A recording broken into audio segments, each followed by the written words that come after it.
So the way that the system is set up for people to pay virtually without question and with very little means to complain.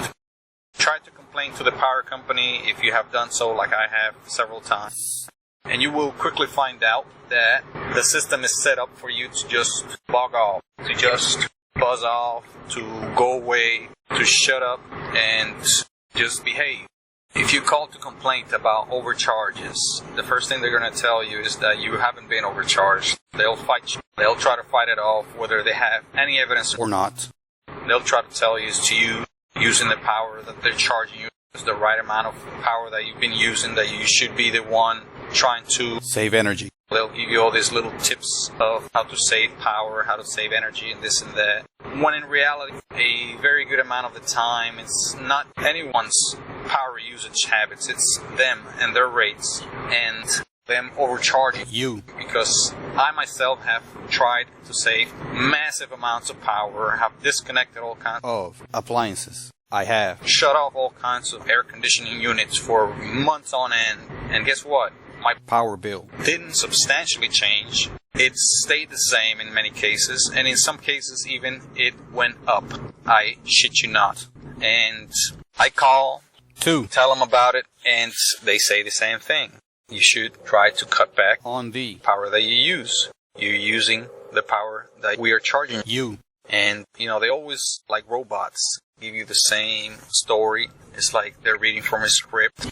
They have been trained and they have been coached on how to deal with angry folks, and they'll listen to you many times. Sometimes they'll hang up. Sometimes, depending who it is, they'll tell you that they're going to read your meter again. Then they hardly ever show up. Then they read your meter again and is all confused because they don't really read the meter. They just charge you a flat fee according to what the average folk uses in your area. They may read your meter once or twice every year to see what you're averaging at. Basically throw your numbers in the whole bunch. I mean, it is as clear as day that this is what they're doing. They average it out.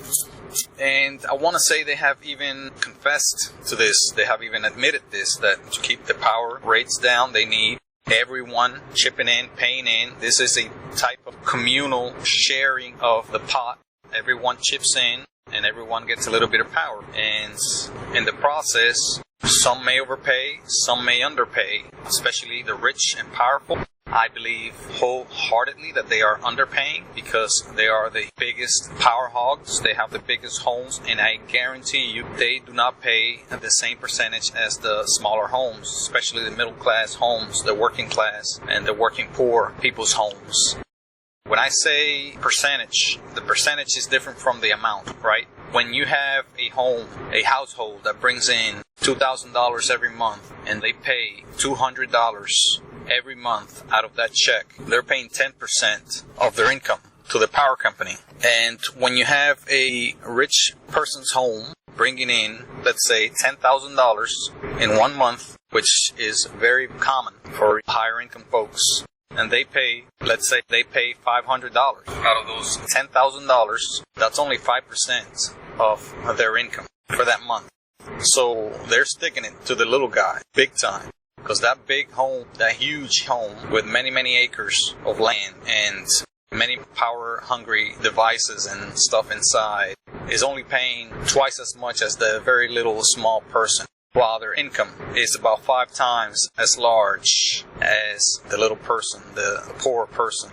So the little guy is getting the shafts, let me put it that way, big time. And rich folks are not. That is one reason why I believe that there is a very large disparity and economic injustice between rich and poor in damn near every community, every city, every state. Another way that the power company is abusing you is because if you don't pay, you don't play. If you don't pay, your power is coming off. And guess what?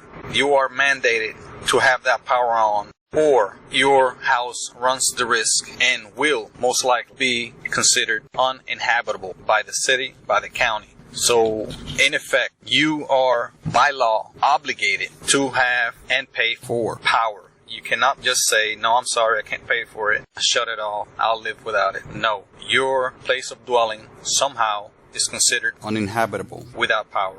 That is whether you have gas, that is whether you have other means of survival. It is just written in the books in many communities throughout the nation that you must have power for a dwelling to be livable. A dwelling could be considered uninhabitable and condemned. Basically, you run the risk of being evicted, kicked out into the street if your home has no electricity, if you have no power, and if you're not keeping up paying the power company.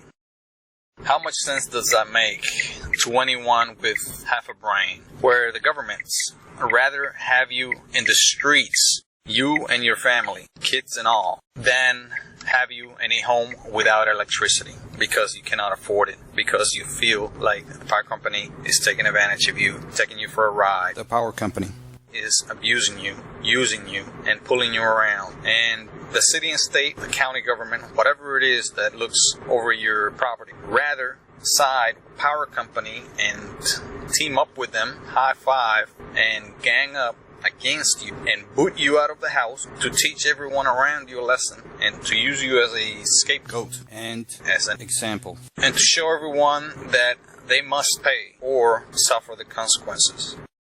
That is despotism at its best.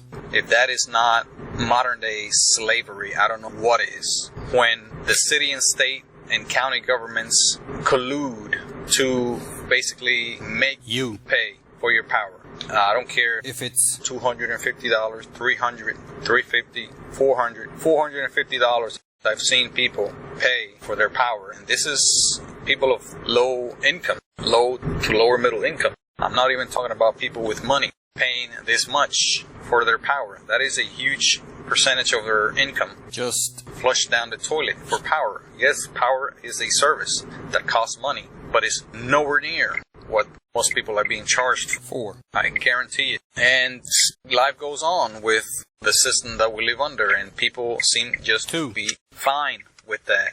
If you've never received a very high power bill and be pissed off about it and complaints, even though you are taking measures to save energy, you don't know how that feels, become a working adult here in the United States and you will quickly find out.